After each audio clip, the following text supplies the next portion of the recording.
మా YSR Congress party MP Lok Sabha floor leader Mithun Reddy గారిని అక్రమంగా అరెస్ట్ చేశారు. ఇది అక్రమ కేసు, ఇది అక్రమ అరెస్ట్. ఈ అరెస్ట్ని నేను తీవ్రంగా ఖండిస్తున్నాను. వైఎస్ఆర్ కాంగ్రెస్ పార్టీ తీవ్రంగా ఖండిస్తోంది.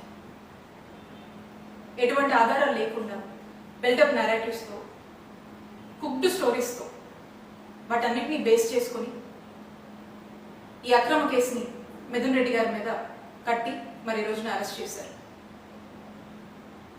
అధికారాన్ని ఉపయోగించి కొంతమంది గవర్నమెంట్ ఆఫీసర్స్ మీద, గవర్నమెంట్ ఎంప్లాయీస్ మీద, ఇంకా కొంతమంది మీద అధికారాన్ని ప్రయోగించి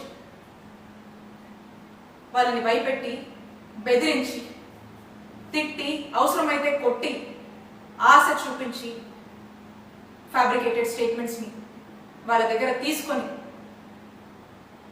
ఆ స్టేట్మెంట్స్ని బేస్ చేసుకొని మిథున్ రెడ్డి గారిని అరెస్ట్ చేశారు. దీన్ని లిక్కర్ స్కామ్ అని పేరు పెట్టి senior retired IAS Dhananjaya Reddy గారిని, ఓఎస్డి కృష్ణమోహన్ రెడ్డి గారిని